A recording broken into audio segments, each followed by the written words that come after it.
الله الرحمن الرحيم. السلام عليكم ورحمة الله وبركاته. First of all, good afternoon, everyone. I'm very honored to be standing on this stage in this university that I graduated in, and the university that gave me the key to my future right now. Okay, I'm going to take you to first of all, a dream world and then reality. Okay, imagine a Yemen. Imagine a Yemen where all of us had the same tribal name. Let's say Al-Yemeni, where there was no superiority or inferiority, where no one deserved better treatment than the other just because of their birthright, where superficial things like physical appearance didn't matter.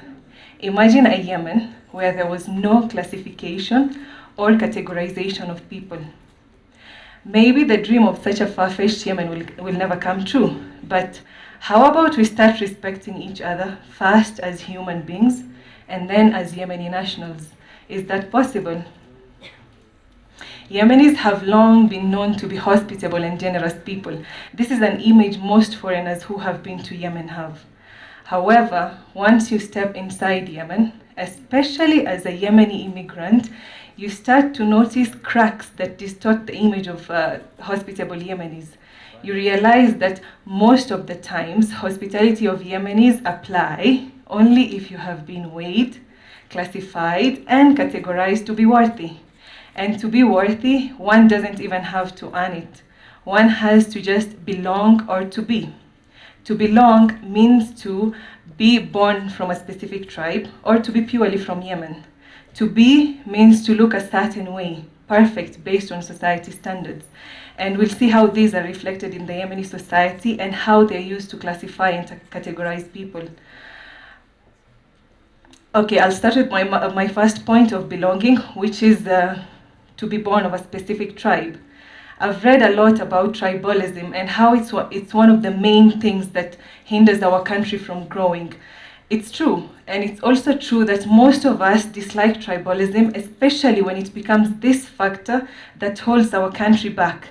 But do we really work towards eliminating it or making it an insignificant matter, or do we still fuel it in some indirect way that we believe is not bad?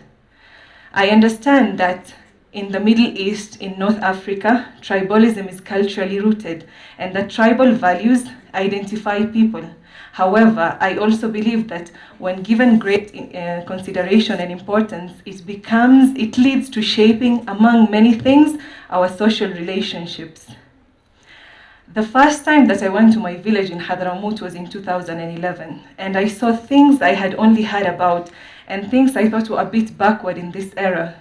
I had people being called demeaning names because they come from very low class tribes, and they got discriminative comments. The worst thing is that their children, who are only children and deserve to live lives of normal and happy children, face the same demeaning and discriminative comments. All of us probably know how tribes are classified in Yemen, right? With the biggest ones being Saadas, then you have Shuyukh, Qabailis, and others below that. What is sad is that we talk about negative impacts of tribalism while we still walk around and boast with our birthrights and make others feel less than they should. It's 2015, and what I'm about to tell you might shock some of you, and it's still in most parts of Yemen. It goes as far as a Sada not touching, and by touching I mean shaking hands with someone who is less than a Sada, or a Sheikh, sometimes a Qabili, but anyone below those lines isn't worthy of a simple handshake.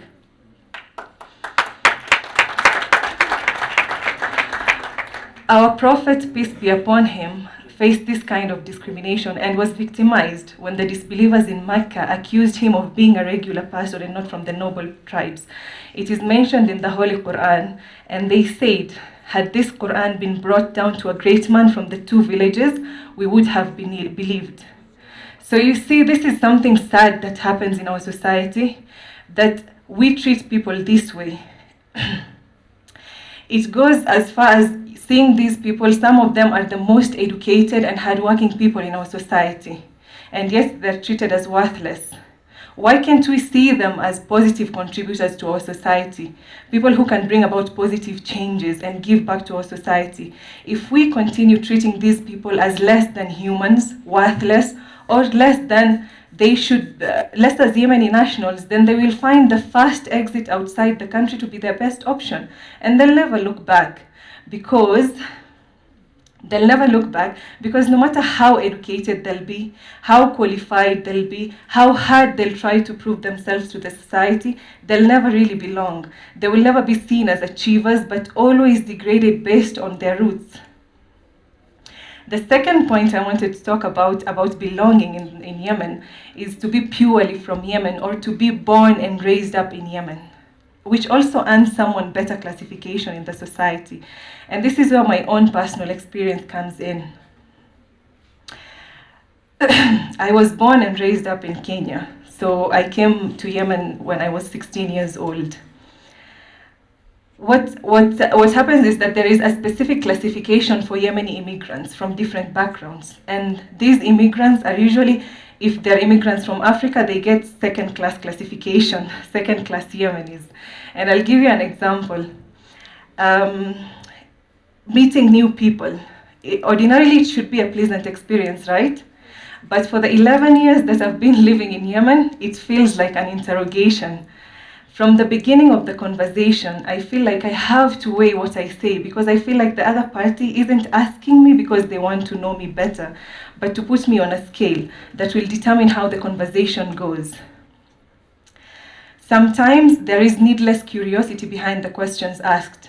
If I reach the expectation of the party asking me questions and satisfy all the needless curiosity, then the conversation heats up. If not, then the fire burns out and even the looks change as well. For example, it's very normal to be asked questions, initial questions like, what does your father do? How much salary does he earn? Do you live in your own house or a rented house? Do you own houses in Yemen? Do you own houses outside? So you see, these are the questions that make you feel weigh your value, and the answers determine how much you weigh in their eyes. Again, as a third culture child, I never fully belonged in Kenya when I was born there because I was raised up with Yemeni beliefs. But when I came to Yemen, I found out that I was way out of the Yemeni culture as well. I was confused. So many times I got questions like, okay, so you don't speak Arabic fluently, and I already answered I was born and raised outside Yemen. So the next automatic assumption that comes after that is that, oh wow, your mom is a Kenyan. And then I get questions like, did you guys live in block and bricks houses? Have you seen live animals? Were you a Muslim back in Africa? And the question that I really hate the most, do you pray in English or in Arabic?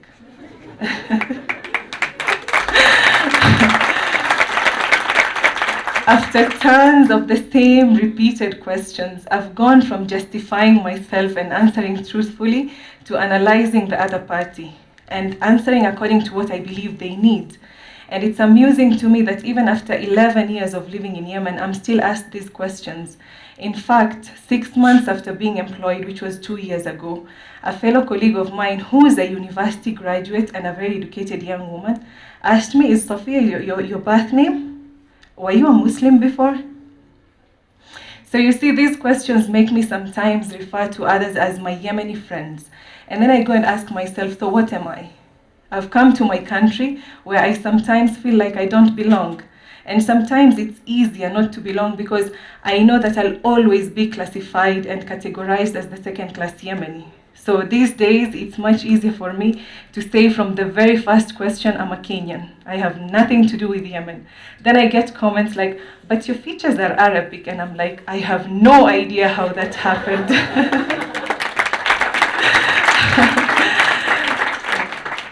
The third point that I really want to talk about, and this is a point that I hope many of us will take back with them home, is society standards. It's very difficult for people to live in Yemen with so low self-esteem. I've met so many people who have to grow a thick skin so that they can protect themselves from the society. Society standards in Yemen means how you look like as a person. And I'll give you an example. The standards of beauty these days in Yemen is white and tall. But let's look around. Majority of Yemenis are not really white. Very few are, but majorities are yellow, caramel, bronze, honey, and chocolate. And not so many are tall. So why do we let such superficial features decide how to categorize someone? You know, my small sister once came back from KG and was asking my mom, why am I not so white? You know? And then a friend of mine told me that her younger brother's dentist, a whole dentist, met this young boy who's like 5 years old or 4 years old, question his skin color. And I can give you more examples that happen in our society, but I just want to put questions to you that you can think about later on. Why should children know how to differentiate skin colors? And the worst thing, why should any parent be put in the situation to explain to a perfectly normal and healthy child something about skin color? It's not fair. We live in a society where parents, instead of teaching their children not to call each other names, not to fight, to respect one another, to respect each elders and others, parents basically teach their kids self-defense at very young ages. You know, a child comes back home and says, Mom, someone told me and this and that in school. And the mom is like, and you go tell them this and that. Okay? So, you know, they have to defend themselves. And who is to blame? I mean, we might point fingers and say that it's the parents, it's the teachers, it's peers, it's the school, it's whatever. But in the end, it comes back to being our problem in our society, not anyone else's society. And we should fix this. We've learned in history, I've heard over and over again, children, teenagers, grown Yemenis use terms which are basically nationalities of people originating from some African countries as demeaning or belittling name for anyone who is dark-skinned, while half of the population is dark-skinned. These should not be insults. They should not be demeaning names. They are not. Okay, so when we do this, we should think about one thing.